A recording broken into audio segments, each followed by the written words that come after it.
The invoice from Prestige Auto Repair was crisp and unforgiving in my hands, the kind of thick, expensive paper you know is delivering bad news before you even read it.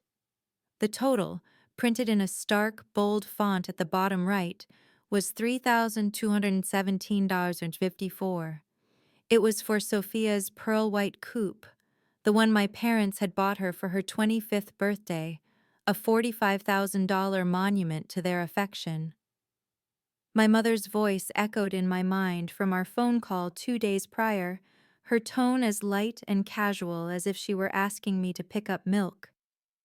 "It was just easier to give them your address, honey," Eleanor had chirped, completely bypassing any question of my willingness.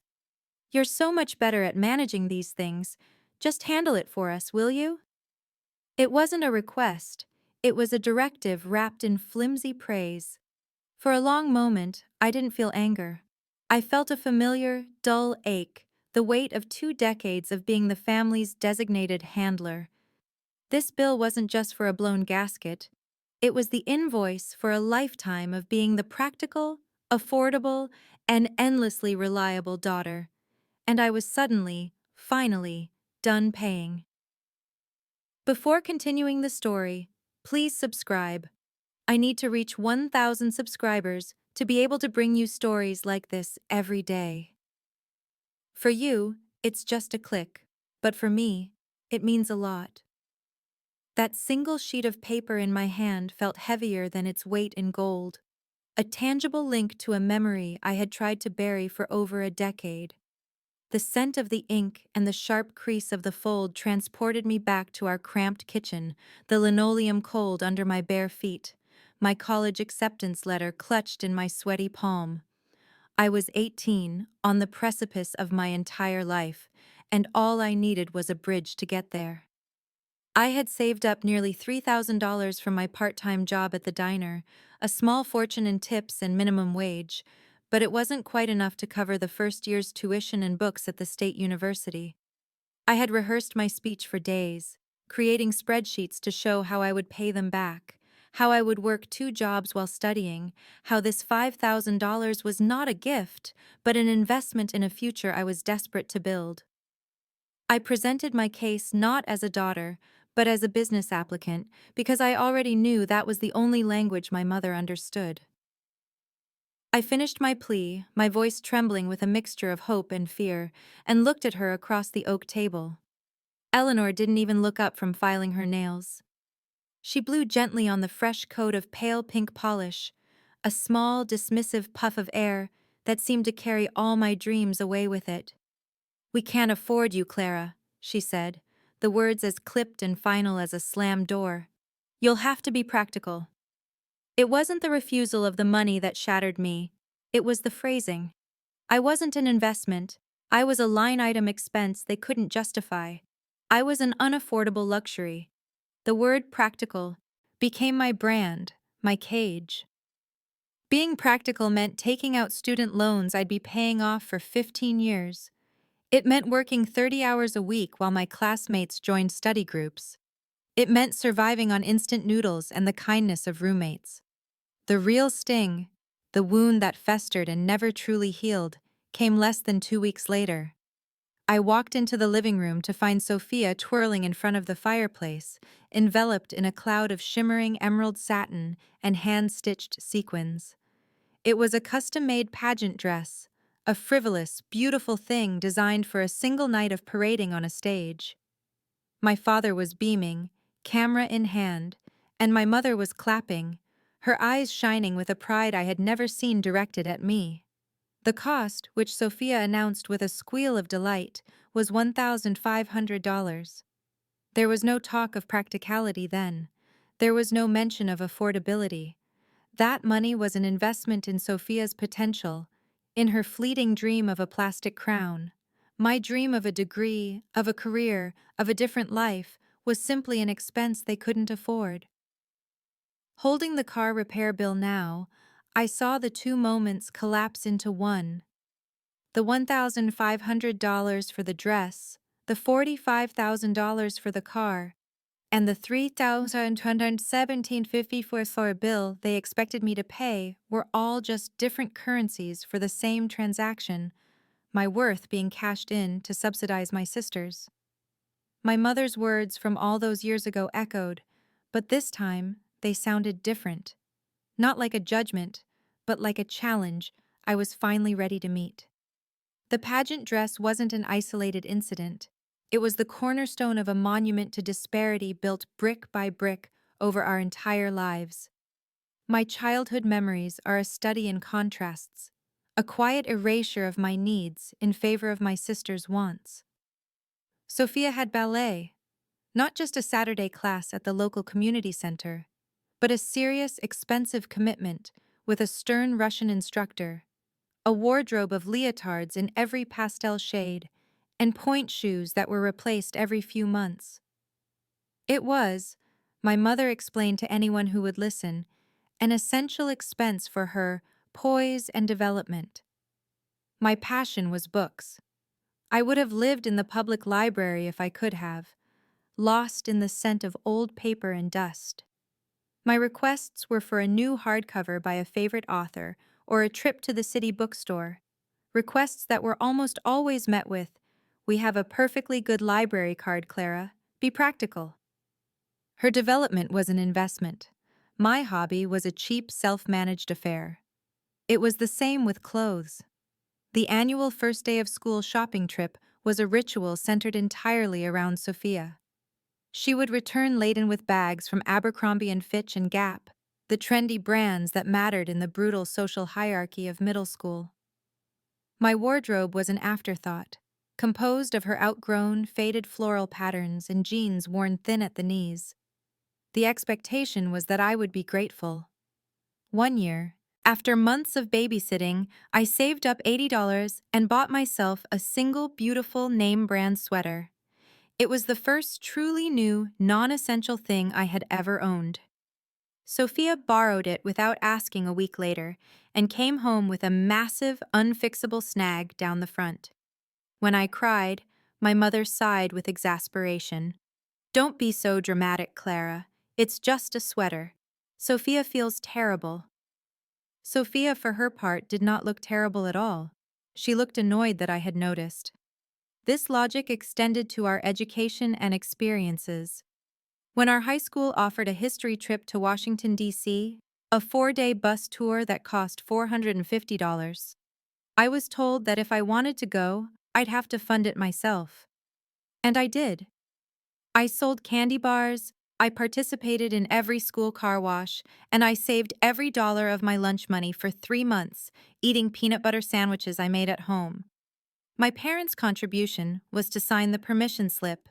When I returned, full of stories about the monuments and museums, my mother gave me a distracted, "That's nice, dear," before asking me to help with the laundry. 2 years later, for Sophia's graduation, they presented her with a 3-week tour of Europe: London, Paris, Rome. They threw a massive party to celebrate it, the trip framed as an essential cultural education for a young woman about to enter the world. I was expected to help serve drinks and smile. It was a narrative that hardened with time. I was the responsible one, the practical one, the one who could handle things. It was meant to sound like a compliment, but it wasn't. It was an excuse. It meant my needs were my own responsibility, while Sophia's were the family's. It meant I was expected to be a self-sustaining adult from the age of 12, while she was allowed an indefinite childhood. My competence wasn't a source of pride for them. It was a convenience.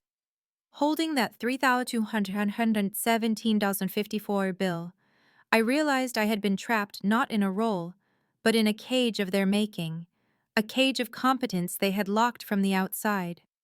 One might have hoped that adulthood, with its inherent independence, would dissolve these ingrained roles, but it only served to cast them in concrete. The labels they had given us became self-fulfilling prophecies they actively enforced. When I graduated from college, I did so with honors, a distinction I had earned in the evenings and on weekends, cramming textbooks between shifts as a waitress and a library assistant. The day I called my parents to share the news, my mother's response was a placid, Oh, that's wonderful, dear. We always knew you were a hard worker. There was no celebration, no gushing pride, just a polite acknowledgement, as if I had successfully completed a chore. A few years later, when I landed my first real career track job as a junior financial analyst, I was ecstatic. It was the culmination of everything I had fought for. I told them over a Sunday dinner, and my father nodded slowly and said, "Good for you, Clara. A steady paycheck is a sensible thing." The conversation then immediately pivoted to Sophia, who had just completed a 2-day pottery workshop and was thinking of, perhaps, selling some of her creations on Etsy. This flimsy notion was dissected and praised for the next 20 minutes as a brave entrepreneurial venture. The ultimate symbol of my self-sufficiency came when I was 27. After years of aggressive saving and living in a tiny studio apartment, I bought my own condo. It was small, but it was mine, a testament to my discipline and foresight. When I gave my parents a tour, my mother surveyed the living room and said, "It's very practical, isn't it? A bit far from us, though." The pride I felt curdled into a familiar resignation. Meanwhile, Sophia drifted through her 20s in a state of subsidized mediocrity. She cycled through a series of entry-level jobs: receptionist, retail assistant, dog walker, never staying anywhere longer than 6 months. Yet each new passion was met with a family dinner at a high-end restaurant to celebrate her journey of discovery. My parents paid half the rent on her trendy downtown apartment, an expense they justified by saying she needed to be in a safe, vibrant neighborhood to find her footing. My husband, Mark, was the one who finally gave a name to the suffocating dynamic I had learned to accept as normal. He was an outsider, a man from a loving, boisterous family where achievements, big or small, were shouted from the rooftops. After one particularly galling dinner celebrating Sophia's decision to start a lifestyle blog, Mark sat with me in the car, his hands tight on the steering wheel.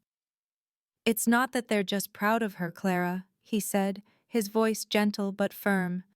"It's that they refuse to be proud of you. Your success is an inconvenience to their narrative. You are supposed to be the one who costs them nothing, and you fulfilled that role so perfectly that they can't even see what you've built." He was right. My independence wasn't an achievement in their eyes. It was simply me holding up my end of a bargain I had never agreed to. My practicality had become my prison, freeing them to pour all their resources, financial, emotional, and celebratory, into the designated dreamer. Mark's words were a key, turning the lock on a door I hadn't even realized I was behind. The apex of their asymmetrical affection, the grand prize in a contest I never knew I was losing, arrived on Sophia's 25th birthday. It wasn't just a car, it was a statement. A brand new, pearl white Audi coupe, a machine that cost more than my entire 4-year college education, including the loans I was still diligently paying off. I first saw it on social media, where my mother had posted a professionally lit photo of Sophia leaning against the hood, a gigantic red bow affixed to the roof. The caption was a masterclass in parental self-congratulation. Sai, Arya. Beautiful Sophia, 25 and thriving. A little something to help her on her journey. We are so endlessly proud of the woman you're becoming. Hashtag Audi. Hash birthday, girl. Hashtag blessed. The comments section was a sycophantic flood of praise for my parents' generosity, with friends and distant relatives lauding them for being so supportive. I felt a wave of nausea. Thriving was a generous term for someone whose primary source of income was a bi-weekly check from her parents. The official celebration was a catered affair in my parents' backyard, an event less about Sophia and more about my parents showcasing their magnanimity.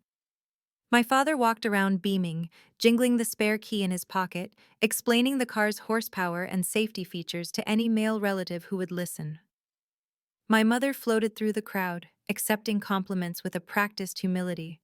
I overheard her talking to my Aunt Susan, her voice carrying across the manicured lawn. "Oh, it's a lot, I know," she said with a dismissive wave of her hand. But she just needed a reliable car, something safe. And honestly, it was more about giving her a little boost to her confidence. It's hard out there for these young people. The justification was so galling, so utterly detached from reality, that I had to physically turn away. Reliability could have been bought for $15,000. This $45,000 machine wasn't about reliability. It was a status symbol, a declaration that Sophia was someone worth investing in, someone who deserved to be seen in a luxury vehicle. I spent the party trapped in a performance of feigned happiness, a smile plastered on my face that felt like it might crack my jaw. I hugged Sophia, telling her the car was beautiful. I listened to her gush about the leather interior and the sound system. Every word of praise I uttered felt like a betrayal of that 18-year-old girl in the kitchen, the one who was told she was an unaffordable expense. When it came time to cut the cake, a multi-layered monstrosity shaped like the Audi logo, my mother insisted on a picture of the three of us together in front of the car. Standing there, squished between my beaming mother and ecstatic sister, the cold metal of the car pressing against my back, I felt an alienation so profound it was almost physical. I was in the picture, but I wasn't part of the story they were telling. I was just a prop, the sensible, dark-clothed background against which their brilliant, sparkling generosity could truly shine. That car wasn't a gift for Sophia. It was a trophy for my parents, and I was the silent, unacknowledged price they had paid to acquire it. The inevitable favor, as I had subconsciously come to call them, arrived not with a polite knock, but with a frantic, piercing ringtone that shattered the quiet of my home office. It was a Tuesday afternoon, and I was deep in a spreadsheet, reconciling quarterly reports, a task that required focus, precision, and the kind of meticulous attention to detail my family had always mistaken for a hobby rather than a hard-won professional skill. The caller ID flashed Sophia, and I felt a familiar, preemptive sigh build in my chest. I clicked the speakerphone button. Clara? Her voice was a high-pitched shriek of pure panic, laced with performative tears. Oh my God, Clara, you have to help me. Something is wrong with the car. I swiveled in my chair, the numbers on my screen blurring. Slow down, Soph. Where are you? I asked, my voice already slipping into the calm, commanding tone I reserved for her emergencies.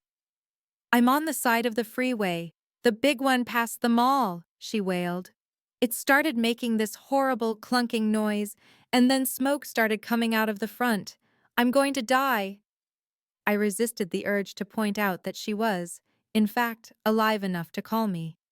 Okay, pull over as far as you can and put your hazard lights on. I'll call a tow truck. What happened right before it started making the noise? There was a brief pause, a small hesitation that told me everything I needed to know. Nothing. I was just driving, listening to music, and it just broke. Were there any warning lights on the dashboard? I pressed, already knowing the answer. Well, she hedged, her voice dropping to a conspiratorial whisper. There was this little orange light on, but it's been on for like a week? It looked like a little teapot with a drip coming out of it. How was I supposed to know it was important? The oil pressure light. She had ignored the single most critical warning a car can give you for a week. The sheer, breathtaking negligence of it almost made me laugh. This wasn't an accident. It was a foregone conclusion. You can't tell Mom and Dad, she pleaded, her voice now thick with genuine fear of consequence, not of danger. They'll kill me. They'll be so disappointed. Please, Clara, you're the only one who knows how to handle this stuff. You're so good at being organized. Just, can you fix it? There it was. The appeal to my competence, the familiar coronation of me as the family fixer. It wasn't a compliment. It was a delegation of responsibility. She wasn't asking for help. She was outsourcing the problem. Trapped by years of conditioning, I did what I always did. I took a deep breath, pulled a fresh notepad towards me, and became the project manager of her latest catastrophe. I got her location, found a highly rated towing service, and then spent the next hour researching authorized Audi repair shops. knowing that a dealership would overcharge and a general mechanic might not have the right expertise. I coordinated the tow, spoke with the intake manager at the garage, and arranged for an Uber to take Sophia home. I handled it. And as I hung up the phone after confirming the car had been delivered safely to the specialists, a cold dread settled in my stomach. I had managed the logistics, but the financial fallout was a storm cloud moving directly towards my front door. Sophia, in her relief, had said, "You're a lifesaver, Clara. I owe you one." But we both knew her debts were never meant to be collected. The call from my mother came 2 days later, just as a fragile sense of normalcy was beginning to return. The repair shop had called me earlier with a preliminary diagnosis: significant engine damage due to oil starvation, just as I'd suspected. And I had relayed the technical details to Sophia in simple terms she might understand. I had done my part, managed the crisis, and was now preparing to hand the problem, and its impending hefty price tag, back to its rightful owners. So when Eleanor's name lit up my phone, I answered with a sense of weary finality, expecting to brief her on the situation and provide the garage's contact number so she and my father could arrange for payment. I was, as usual, hopelessly naive. "Clara! Hi, honey." Her voice was a breezy, cheerful melody, utterly devoid of the stress one might associate with a nearly new luxury car having a catastrophic engine failure. "I was just on the phone with that lovely man, David, at the auto shop you found. Such a nice, professional young man. You always find the best people." I felt a small, foolish flicker of pride before she continued. "Anyway, he was asking about where to send the final invoice once the work is done, and I just went ahead and gave him your address." The words hung in the air between us, so casual and yet so monstrous in their implication that for a moment I was sure I had misheard. I opened my mouth, but no sound came out. "It's just easier that way, honey," she went on, filling the silence with her devastatingly thoughtless logic. "Your father and we get so flustered with all that paperwork, and you're just so good with these things. All the numbers and the details. It's better to have it all in one place." The praise was a thin, sugary coating over a bitter pill of expectation. She wasn't complimenting my organizational skills. She was weaponizing them against me. She was framing my competence as the most convenient way for her to abdicate all responsibility. The final blow came with a cheerful, conclusive sigh. "So, just take care of it for us, will you? It would be such a load off our minds." And then she pivoted, without taking a breath, to asking about my plans for the weekend. I mumbled something non-committal, my mind reeling. She hadn't thanked me for rescuing her hysterical daughter from the side of a freeway. She hadn't asked about the potential cost or the severity of the damage. She had simply called to inform me that she had assigned me a 5-figure debt. I hung up the phone and stared at the wall of my office, at the framed degrees and certifications I had earned, at the physical proof of a life I had built from scratch. For my entire life, being good with these things meant I was expected to manage my own life without assistance. Now it apparently meant I was expected to manage and fund their mistakes as well. The unspoken rule had finally been given voice. Clara handles it. All of it. The logistics, the stress, and now, the bill. It wasn't a favor. It was a tax, and the rate had just become unbearable. I sat in my home office, the bill lying flat on the polished surface of my desk, a stark white rectangle against the dark wood. The numbers, $3,217.54, seemed to vibrate with a malevolent energy. This room was my sanctuary, a space I had earned, furnished with the profits of a career I had built with zero assistance. Every object, the ergonomic chair, the dual monitors, the framed certifications on the wall, was a symbol of my self-reliance. And now, this invoice felt like a violation, a toxic weed sprouting through my carefully cultivated floorboards. This single piece of paper was the culmination of 1,000 tiny cuts. It was the echo of my mother's voice saying, "We can't afford you." It was the ghost of the sequined pageant dress, the memory of counting out crumpled dollar bills to pay for my own school trip, the sting of watching them gift Sophia a tour of Europe. I had spent my entire adult life ensuring I was never a financial burden to them. I drove a sensible, paid-off sedan. I lived below my means. I never asked for a loan, never hinted for help with a down payment, never expected a handout. I had absorbed the lesson they taught me at 18 so completely that I had structured my very existence around the principle of being affordable. And what was my reward? My reward was that my financial independence was no longer seen as my achievement, but as a family resource. My self-sufficiency had become their safety net. They had spent so lavishly on Sophia, so recklessly, because deep down they knew that if things ever went truly wrong, the practical daughter, the one who was so good with these things, would be there to clean up the mess. The anger, when it finally came, wasn't a hot flash of rage, but a cold, heavy certainty that settled deep in my bones. It was the quiet, chilling realization that they didn't respect me. They didn't see me. They saw a competent, walking, talking bank account with their last name. I didn't realize I was crying until a tear splashed onto the invoice, slightly smudging the ink. That's how Mark found me, sitting in the silence, staring at the blurred number. He came in quietly and put a warm hand on my shoulder, his presence a steady anchor in my swirling storm of resentment. He didn't ask what was wrong. He simply looked down at the bill on my desk. I watched his jaw tighten, a flicker of protective anger in his eyes that was more validating than any words could be. He was silent for a long moment, reading the situation perfectly. "You don't have to pay this, Clara," he said finally, his voice soft but absolute. "This is not your responsibility." His words were oxygen. They were permission. They were the articulation of a truth I had been too conditioned to say aloud. "They expect me to," I whispered, the words tasting like ash. "It's what I do. I handle things." Mark knelt beside my chair, turning my face to look at him. "Being capable doesn't make you liable," he said, his gaze firm and unwavering. "They made a choice to buy a car they couldn't afford to maintain. They created a daughter who has no concept of consequence. None of that is your fault, and none of it is your bill to pay. You have every right to refuse."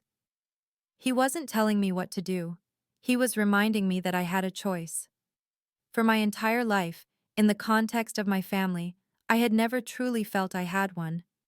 I was the responsible one, the practical one, the affordable one. I looked from his kind, earnest face to the invoice on the desk.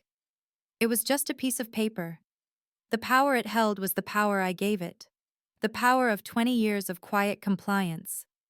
In that instant, a switch flipped inside me. A lifetime of accumulated hurt and resentment crystallized into a single, unshakable decision. The pattern was not a life sentence. It was a habit. And habits could be broken. Today.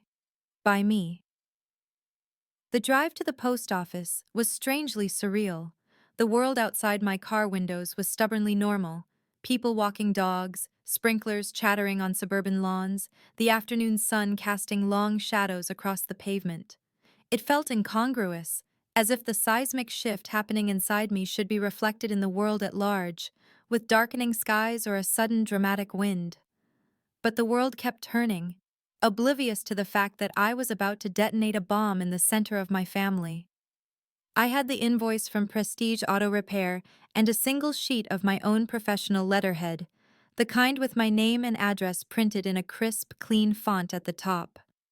On it, I had typed a few carefully chosen sentences. I had edited them a dozen times, stripping away any trace of emotion, any hint of anger or hurt, until only the cold, indisputable facts remained. The note read, "Eleanor and Robert, I am returning the enclosed invoice which was sent to my address in error. Please ensure you update your contact information with Prestige Auto Repair to prevent any future billing mistakes. Sincerely, Clara." No recriminations, no accusations, just a calm, professional redirection. It was the language of business, not of family, And that felt precisely right.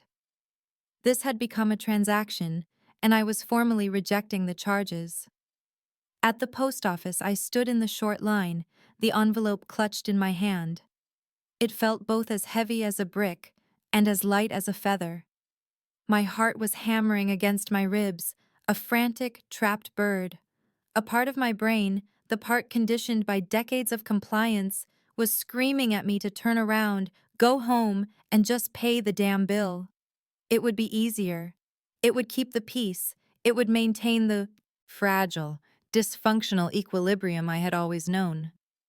But another voice, a newer, stronger one that sounded a lot like Mark's, reminded me that the price of that peace was my own self-respect. When I reached the counter, the clerk, a woman with tired eyes and a name tag that read Marta, greeted me with a practiced monotone, "How can I help you?" "I need to send this certified mail with a return receipt, please," I said, my voice surprisingly steady. I wanted proof. I wanted a signature. I wanted them to know, with legal certainty, that I had received their unspoken demand and had formally, officially, rejected it. Marta went through the motions, peeling stickers, stamping forms, her movements efficient and detached. As she affixed the green certified mail label to the front of the pristine white envelope, I felt a strange sense of detachment, as if I were watching a scene from a movie. This simple administrative act was the most defiant thing I had ever done.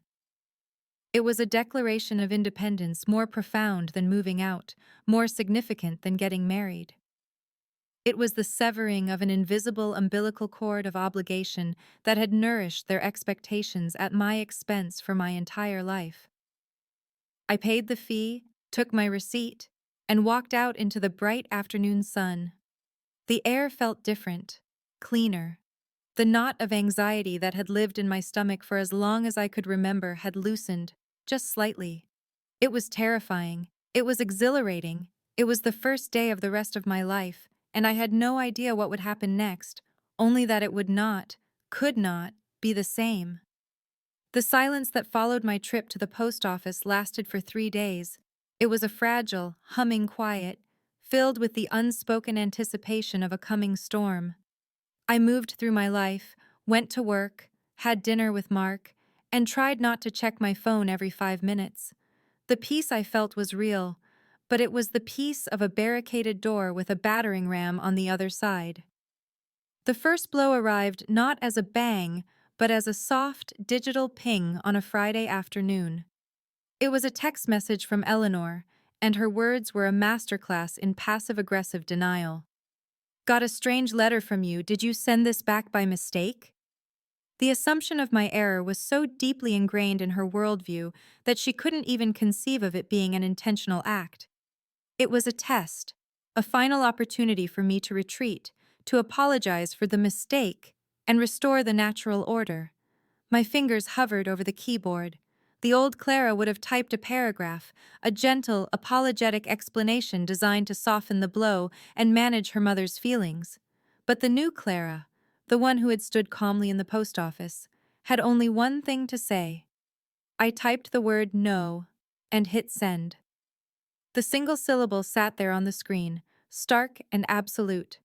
A few seconds later, the 3 dots indicating she was typing appeared, then vanished. Then, they appeared again. Then, my phone began to ring, the screen flashing with her name. I took a deep breath, let it out slowly, and answered. "Clara? What on earth is going on? Your text made no sense."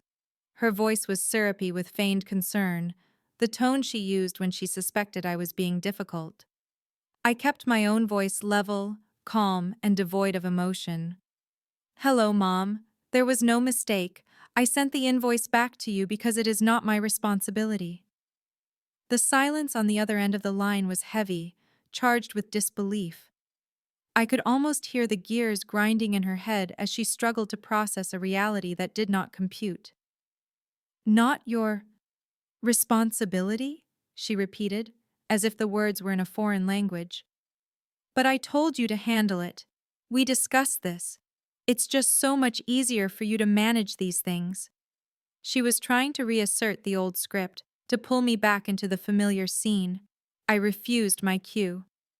It may be easier for you, but the bill is for Sophia's car, which you and Dad own. Therefore, it is your responsibility to pay it. That was when the confusion finally shattered and the indignation that had been simmering beneath the surface erupted.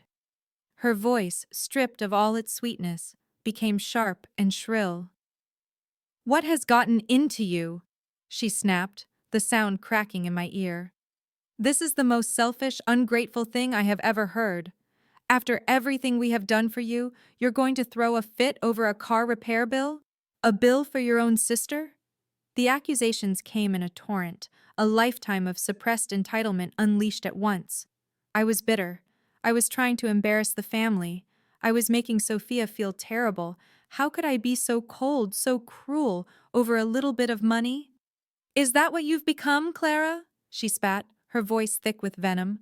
"Someone who values money more than her own family?" The hypocrisy of that statement was so profound it was almost breathtaking.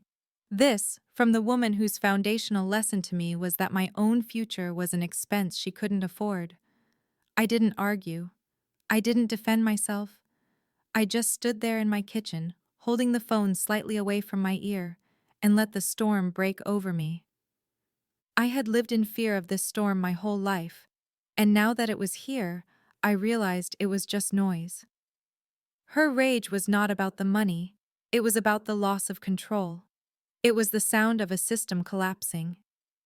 When she finally paused to take a breath, I spoke into the ringing silence.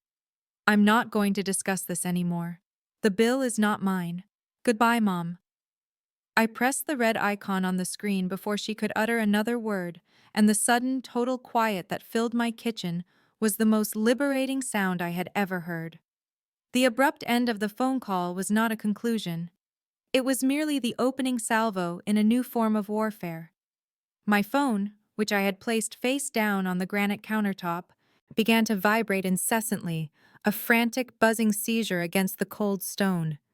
Each vibration was a fresh assault, a new text message from Eleanor. I didn't need to read them to know their content. I had been trained my whole life to anticipate the script. But I forced myself to look, to bear witness to the full, unfiltered performance of her manipulation. The first wave was designed to weaponize my sister. "Sophia is inconsolable. She hasn't stopped crying since she heard. How could you be so cruel to your own sister?" Followed by, "She looks up to you, Clara. You were always the strong one. Now you've just abandoned her." The messages painted a picture of Sophia as a fragile fawn, mortally wounded by my heartless pragmatism, conveniently ignoring that the fawn had driven a $45,000 car for a week with a critical engine warning light on. When I didn't reply, the tactics shifted to a direct character assassination. "I don't know who you've become. You are the most selfish, ungrateful person I know. Your father and I have given you everything, and this is how you repay us?" The hypocrisy was a physical force, pressing the air from my lungs. Given me everything? They had given me a lesson in self-reliance born from their neglect, a lesson I had apparently learned too well. The tirade reached its crescendo with the most potent weapons in her arsenal, shame and guilt. "How could you embarrass her and us like this over a little bit of money? You have a good job, you can clearly afford it. It's nothing to you, but it's a crisis for us." That was the line that solidified my resolve into something unbreakable. A little bit of money. $3,217 was a little bit of money when it was their responsibility. But $5,000 for my education had been an insurmountable, unaffordable burden that would have broken the family bank. Finally, the ultimate emotional bomb.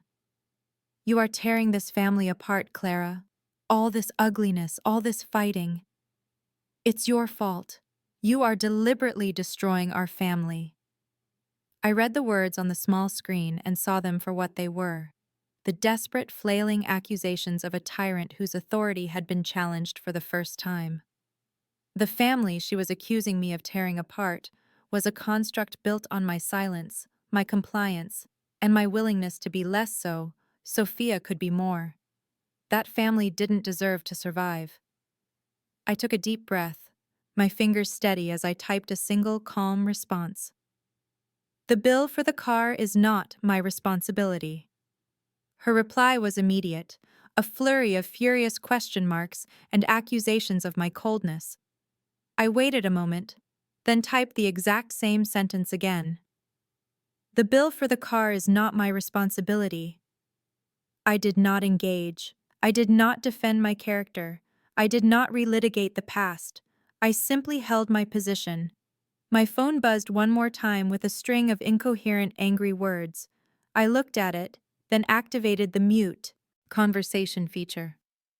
A profound, bone-deep exhaustion washed over me, the kind that comes after a long battle. I hadn't won a victory, not yet. But I had held the line. If my mother's attack was a calculated siege, Sophia's was a wild, chaotic blitzkrieg.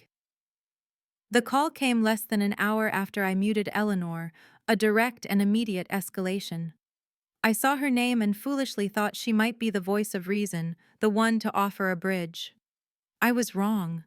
The sound that erupted from my phone's speaker was not a voice, but a raw, ragged shriek of pure, unadulterated entitlement.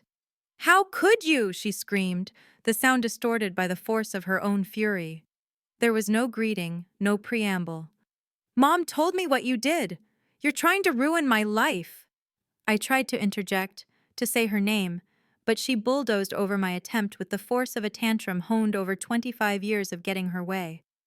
"You've always been this way, Clara, always so bitter and cheap and jealous. You've been jealous of me your entire life." The accusation, so utterly baseless, and yet so genuinely felt on her part, struck me silent. I listened, mesmerized, as she began to build her case, a delusional and inverted history of our lives. According to Sophia, I hadn't been responsible. I had been miserly. I hadn't been practical. I had been boring and uninspired. Every sacrifice I had made was twisted into a weapon against me. "You hated that I got ballet lessons. You hated my pageant dresses. You were furious when Mom and Dad sent me to Europe, and now you can't stand that I have a nice car. You want me to have nothing. You want me to be miserable and pathetic just like you." Her words were a torrent of venom, a desperate attempt to reframe my act of self-preservation as an attack on her happiness. The car, the ultimate symbol of her unearned privilege, had become, in her mind, something she was entitled to, and my refusal to finance its repair was a direct and malicious assault. "You sit in your perfect little condo with your perfect little husband and your spreadsheets, and you hoard all your money, and you can't stand to see me happy," she sobbed, the tears sounding more like rage than sorrow. "You want to punish me because Mom and Dad love me." And that was the moment everything became crystal clear. The call wasn't about the money. It wasn't even about the car. It was about a fundamental truth of our family that Sophia was now screaming into my ear. For her to feel loved, I had to be less. My success wasn't a source of pride for her. It was an insult. My independence wasn't an achievement. It was a threat to her position as the center of their universe. This wasn't a misunderstanding I could fix with a calm conversation. It was a worldview I could never penetrate. They were living in a completely different reality, one in which they were the perpetual victims of my cold, calculating practicality. In their story, I was the villain. As her screaming finally subsided into ragged, gasping sobs, a strange calm washed over me. The last vestiges of hope that they might one day understand, that I could somehow explain my feelings in a way that would lead to a breakthrough, evaporated completely. It was like trying to explain color to someone born blind. There was no reasoning with them, because their reasoning was built on a foundation of self-deception and my perpetual subjugation. When she finally paused, I spoke into the phone, my voice low and steady. "This isn't about you, Sophia. This is about a bill that doesn't belong to me." She let out a final, frustrated scream and hung up. The click of the disconnected line was the sound of a door slamming shut for the last time, and I realized, with a chilling sense of finality, that I was the one who had finally, blessedly, turned the lock. After the fiery explosion of Sophia's phone call, the front lines went eerily quiet. My mother's barrage of texts ceased. My sister fell into a digital silence. It was a cold war, a period of heavy, oppressive peace that felt more menacing than their open hostility. For 10 days, I heard nothing.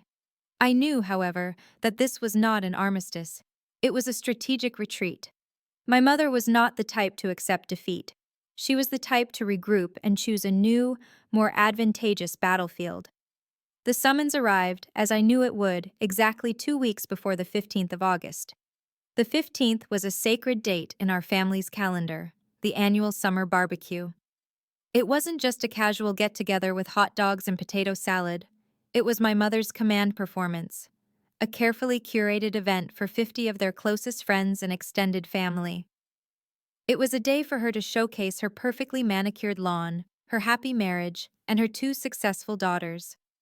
The text message she sent was stripped of all her usual flowery language and feigned affection. It was a cold, hard command. You will be at the barbecue on the 15th. We are going to discuss your terrible attitude in person. There was no please. There was no I hope you can make it. It was a royal decree. The intention behind it was as transparent as glass. My refusal to pay the bill had been a private act of defiance, a rebellion she couldn't control. This was her move to drag the conflict out of the shadows and into the court of public opinion, a court where she was the presiding judge. She wasn't inviting me to a party, she was summoning me to an inquisition. Her plan was obvious. She would corner me by the koi pond or ambush me by the grill, surrounded by a captive audience of aunts, uncles, and family friends who had known me since I was a child. She would frame my boundary as a shocking betrayal, painting me as the cruel, ungrateful daughter who had abandoned her poor, struggling sister in her time of need.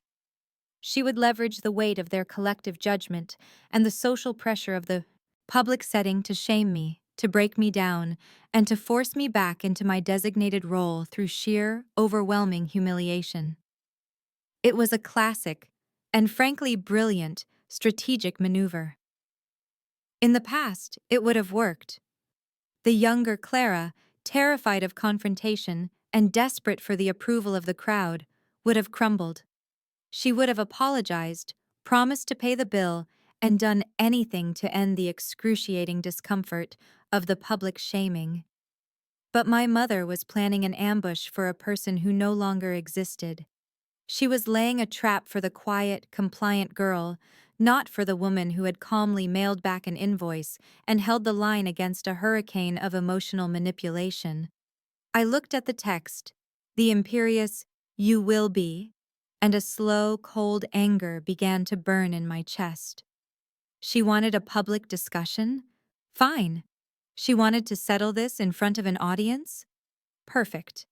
Because I had a few things to discuss myself, and for the first time in my life, I was ready for everyone to hear them. I texted back a simple, 2-word reply. See you then. The invitation, if one could call it that, was not a surprise. It was a declaration of war on my mother's chosen terms. Mark read the text over my shoulder, his arm wrapping around me in a gesture of silent support. So, it's a public execution, he said, his voice grim. She's going to put you on trial in front of the whole family. I nodded, the phone feeling cold in my hand. That's the plan. He was quiet for a moment, then he met my eyes in the reflection of the dark screen. Our plan needs to be better. And in that moment, we made the decision. We would attend. We would walk willingly into the lion's den, but not as sheep to the slaughter. We would go on our own terms, armed with a truth they had never bothered to learn. The week leading up to the barbecue was one of strange, quiet focus. The familiar knot of dread that usually preceded these family gatherings was still there, but it was overshadowed by a cold, clear sense of purpose. I wasn't preparing for a fight. I had no interest in a screaming match or a dramatic, tear-filled confrontation. That was their style, a chaotic, emotional battlefield where they held every advantage. I was preparing for a closing statement. This wasn't about revenge. It was about a final, non-negotiable declaration of my own reality. I spent my evenings not rehearsing angry retorts, but reviewing my own life with a detached, analytical clarity. I looked at my old student loan statements, the ones with their crushing interest rates. I looked at the pay stubs from my early jobs, the ones where I worked 60 hours a week. I looked at the down payment check for my condo, a figure I had amassed through years of relentless, uncelebrated discipline. It wasn't about wallowing in the past. It was about gathering my evidence, fortifying myself with the facts of my own journey. On the Thursday before the party, I left work early and went to my bank. I didn't go to the regular teller line, but to the quiet, carpeted offices of the Wealth Management Division. My advisor, a kind, professional woman named Mrs. Gable, greeted me warmly. She had helped me set up my first investment account years ago, when all I had was a few $1,000s and a fierce determination. I explained what I needed, and she understood immediately, her expression a mixture of professional discretion and human sympathy. She printed the document for me on heavy, watermarked paper, the kind reserved for official reports. It was a single page, the most recent quarterly statement for my investment portfolio. It was a simple, elegant summary of my assets, my growth, and the final, certified total at the bottom, a number that represented years of careful planning, smart risks, and deferred gratification. It was the numerical proof of a life they had never once asked me about. Mrs. Gable slid it across the polished mahogany desk inside a crisp, blank envelope. Holding it, I felt its weight, not in ounces, but in years of being undervalued. This was not a weapon of anger. It was an instrument of truth. It was my resignation letter from the role of the unaffordable daughter. And as I walked out of the bank and into the afternoon sun, I knew I was finally completely ready. We walked into the backyard, and the familiar tableau of my mother's annual barbecue unfolded before us. 50 people milled about the manicured lawn, the air thick with the smell of chlorine from the pool, and sizzling charcoal from the grill my father manned with self-important gusto. On the surface, it was a picture of suburban bliss. But underneath, the tension was a palpable, living thing. Conversations lulled as we passed, and the smiles we received were a beat too slow, tinged with a nervous curiosity. My father gave me a stiff, perfunctory hug that smelled of lighter fluid and disapproval. Sophia, holding court by the pool with her friends, shot me a look of pure venom before turning away with a theatrical flick of her hair. We were not guests, we were the afternoon's entertainment, and the show was about to begin. Mark's hand was a warm, steady presence on the small of my back, a silent reminder that I was not alone. I got myself a plastic cup of iced tea, the condensation cold against my tense fingers, and braced myself. I didn't have to wait long. Eleanor, a vision in a flowing white linen dress, detached herself from a group of her friends and glided towards me, her face a perfect mask of maternal concern. She chose her location with a predator's instinct, a central spot on the patio, well within earshot of at least a dozen people, including my Aunt Susan and Uncle Robert. She placed a hand on my arm, her grip surprisingly firm, her nails digging slightly into my skin. "Clara, honey, can I have a word?" Her voice was sweet, but pitched just loud enough to make the nearby conversations falter. The trap was set.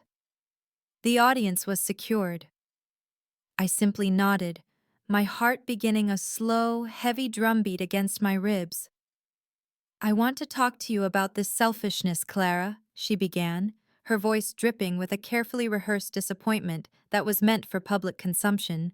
A hush fell over the immediate area. Your father and I are just so disappointed in how you've treated your sister. Deeply disappointed. She let the words hang in the humid air, letting the weight of them sink in, letting the jury of our relatives absorb the accusation. Family is supposed to be there for each other, to support each other. You know we would do anything for you girls. But this coldness, it's not how you were raised. Sophia is absolutely devastated. She sees this as a complete betrayal. To choose money over your own family, it has broken her heart. And frankly, it's broken ours too.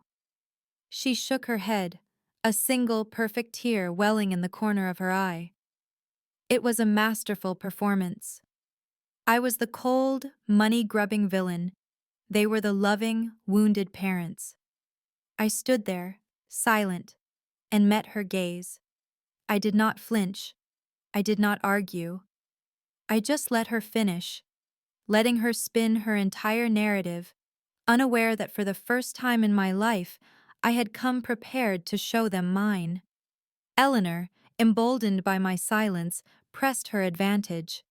She turned slightly, ensuring our audience of relatives could see the full, dramatic force of her parental anguish. "We are not made of money, Clara," she said, her voice trembling with practiced sincerity. "A bill like that, coming out of nowhere, it's a real hardship. We do the best we can, but we can't always afford these unexpected crises.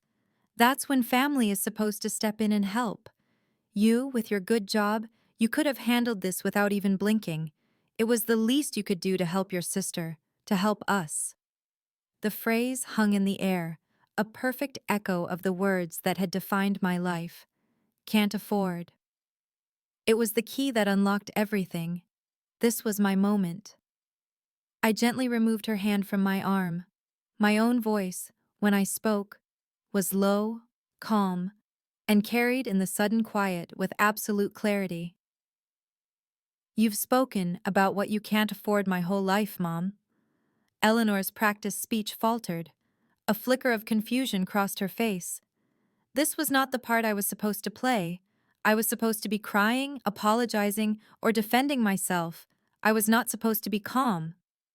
"When I was 18, I continued, my voice even and steady, I asked for $5,000 for my college tuition, and you told me, 'We can't afford you, Clara. You'll have to be practical.'" The specific, numerical detail cut through the vague emotionality of her performance. I saw a flicker of recognition in my Aunt Susan's eyes. My mother's face paled slightly. I reached into my purse and pulled out the crisp white envelope. It looked innocuous, official. Her eyes darted towards it, a new, uncertain emotion replacing her righteous indignation, curiosity laced with a dawning apprehension. "I was practical," I said, my gaze unwavering. "I worked 2 jobs. I took out loans, which I paid off myself. I built a career, which you have never once asked me about. I bought a home, which I paid for myself. I have been practical every single day of my adult life, exactly as you told me to be." I paused, letting my words settle into the thick, humid air. Then, with a slow, deliberate movement, I opened the envelope and slid out the single sheet of paper from the wealth management firm. I didn't hand it to her. I held it in my own hands, a document of my own making. "You say you can't afford an unexpected $3,000 bill," I said, my voice dropping even lower, drawing the listeners in. "The irony is that the single best investment you ever could have made was the one you told me you couldn't afford." I turned the paper around so the stark black numbers at the bottom were facing her. It wasn't a boast. It was a fact. It was the closing statement for an investment portfolio that showed a net worth deep into 7 figures. A number so far beyond their comprehension, so utterly disconnected from the narrative of the practical daughter that it simply did not compute. The sound of a fork clattering onto a plate was the only noise in a world that had suddenly gone utterly, profoundly silent. My mother's eyes, wide with disbelief, were fixed on the number at the bottom of the page. The mask of martyred motherhood dissolved, replaced by a slack-jawed, naked shock. Her gaze darted from the paper to my face and back again, her mind scrambling to reconcile the woman she thought she knew with the undeniable black and white reality of the document I held. The small crowd of relatives around us was silent, their expressions a mixture of astonishment and dawning comprehension. They had come for a family squabble. They were getting a corporate takeover. I didn't raise my voice. I didn't need to. The quiet, unassailable facts were louder than any shout could ever be. For my entire life, I said, my voice steady and clear, my words directed at my mother but intended for everyone, the narrative of this family has been that Sophia is the investment and I am the expense. Sophia got the pageant dresses, the ballet lessons, the European tour, and the $45,000 car because she was the one with potential. I was told to be practical because you couldn't afford me. I paused, letting the truth of that statement settle over the audience. I saw my Uncle Robert exchange a slow, meaningful look with Aunt Susan. They had seen it for years. So I did what you told me to do, I continued. I was practical. I worked my way through school. I got a job in finance. I invested. I was disciplined. You never once asked about my career, my salary, or my financial life, because my defining characteristic in your eyes was that I cost you nothing. I looked directly into my mother's stunned, empty eyes. You're right about one thing. A $3,000 bill is nothing to me, but my money is not a family resource to be tapped to subsidize your financial irresponsibility and her negligence. This was never about the money.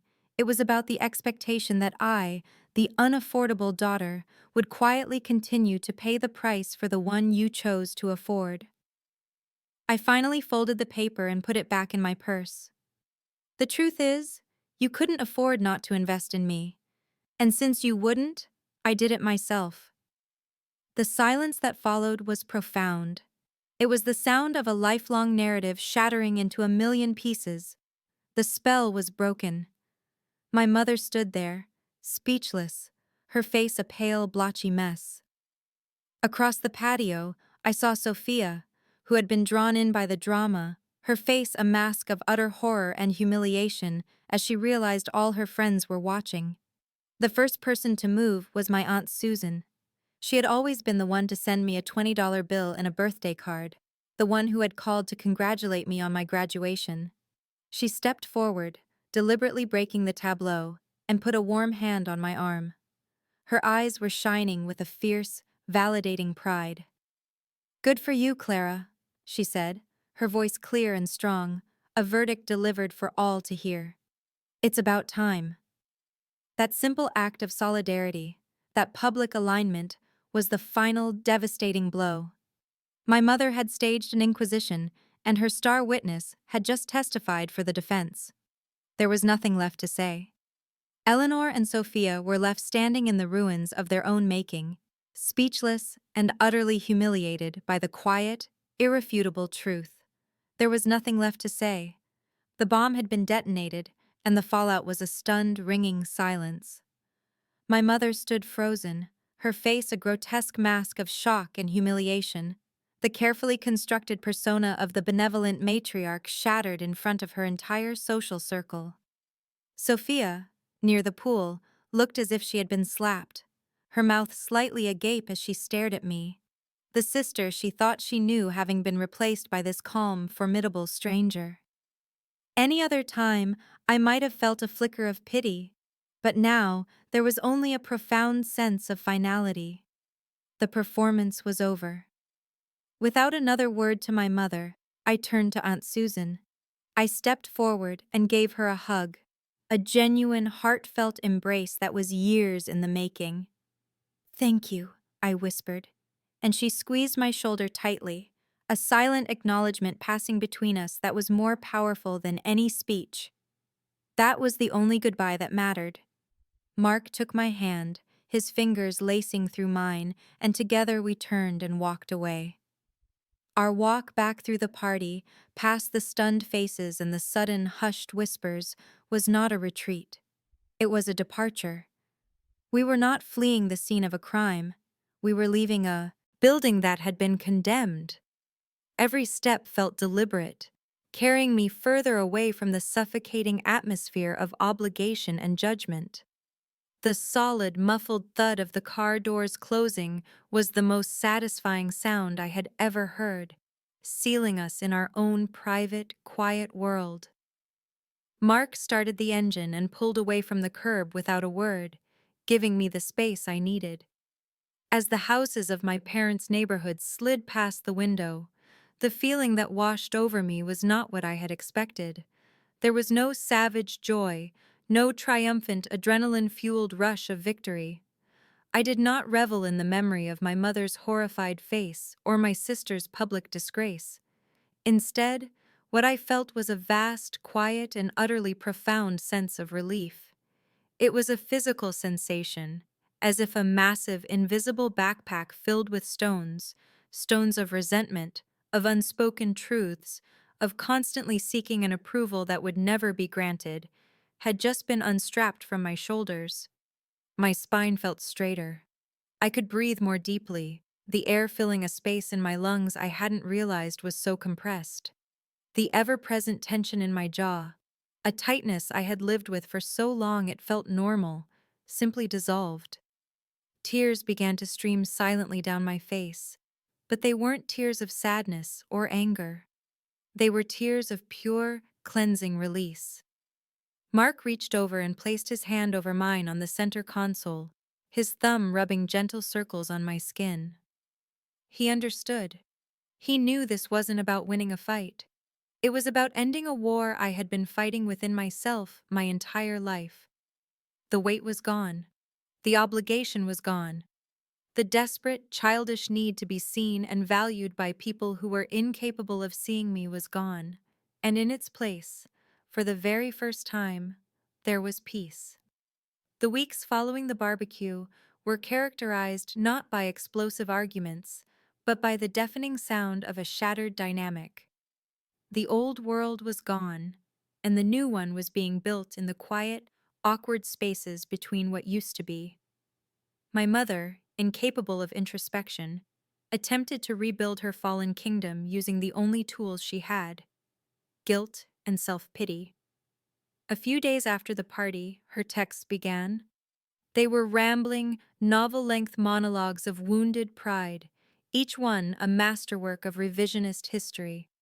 I lie awake at night, wondering what I did to deserve such a cruel and public humiliation, one read. Another lamented, "Your father is so heartbroken he can barely speak. We gave you a wonderful life, and you threw it back in our faces in front of everyone we know." She never mentioned the money or the facts I had presented.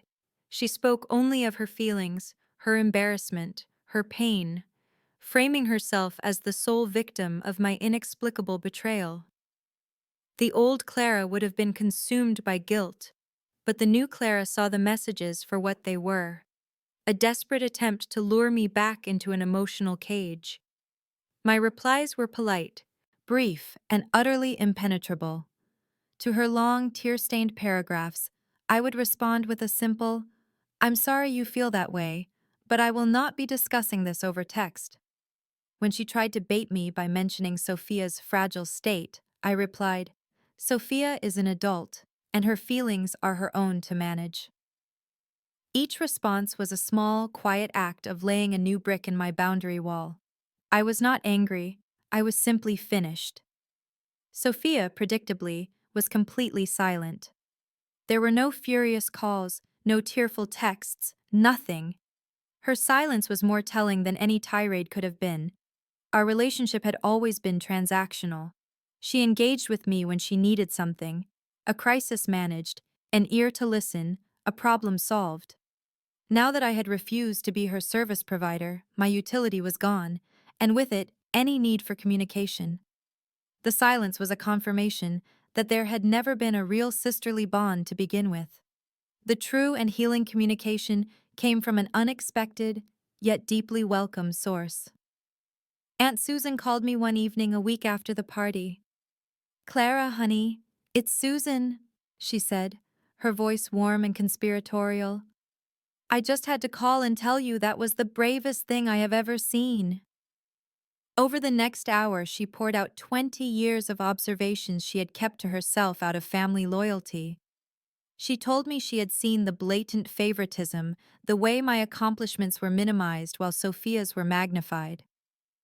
"Your mother did the same thing with me and my sister," she confided, her voice sad but firm. "It's a pattern, a sickness. And you broke it. You stood up and broke it for all of us." The validation was like a soothing balm on a wound I didn't even know was still open. To hear an adult who had witnessed it all confirm that I wasn't crazy, that my pain was real and justified, was a gift of immeasurable value. The old lines of communication, built on a toxic foundation of guilt and obligation, were not just down. They had been ripped out at the root. The silence from my parents and sister was no longer an uncomfortable void, but a clean, open space, waiting for something new and healthier to be built, if they ever chose to learn how. 6 months later, the air smelled of fresh paint and possibility. Mark was with the inspector, his voice echoing up from the basement, and I stood alone in the center of what would be our living room, the late afternoon sun streaming through a large bay window and pooling on the bare hardwood floors. We were a week from closing on a house, a beautiful, spacious home in a neighborhood I had only dreamed of living in when I was younger. This house, with its sturdy foundation and its wide-open views, felt less like a purchase and more like a destination I had been walking toward my entire life. My relationship with my parents had settled into a new, strange equilibrium. It was distant, but it was civil. My mother had called the week before to ask about the house, her voice on the phone different from any I had ever heard from her. The manipulation was gone, the breezy entitlement replaced by a new cautious respect, the kind you'd afford a business associate you couldn't afford to alienate. She asked polite questions and accepted my brief, factual answers. The dynamic of control was broken, and in its place was a barren, formal landscape we were both carefully navigating. There were no apologies, no grand emotional breakthroughs, and I knew there never would be. But the respect I had commanded that day at the barbecue had become the new foundation, and it was a foundation I could live with. Sophia and I hadn't spoken a single word since her screaming phone call. I saw her life updates on social media, posted by my mother, a new job, a weekend trip, but she was a character in a story I was no longer reading. The silence was an ache at times, a ghost of the sister I wished I could have had, but it was also a quiet, necessary peace. It was a necessary amputation to save the rest of my life from the spreading disease of her entitlement. But the real change wasn't in them. It was in me. Standing in that empty, sun-filled room, I realized the desperate, aching need for their approval. The validation I had craved for decades had simply vanished. It hadn't been replaced by anger or resentment, but by a quiet, profound indifference. I had spent a lifetime performing for an audience that was never going to applaud, and now I had simply walked off the stage. My worth wasn't a number on a statement in an envelope. That had just been the key, the irrefutable evidence they couldn't dismiss. My true worth was in the struggle, the discipline, the quiet resilience they had mistaken for compliance all those years. Mark's footsteps sounded on the hardwood floor as he came to stand beside me, wrapping his arms around my waist from behind.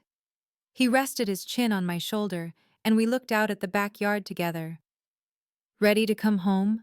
he asked softly, and as I leaned back against him, looking out at the sun-drenched yard that was ours, I knew that I already was. The search for approval was over. I had finally given it to myself.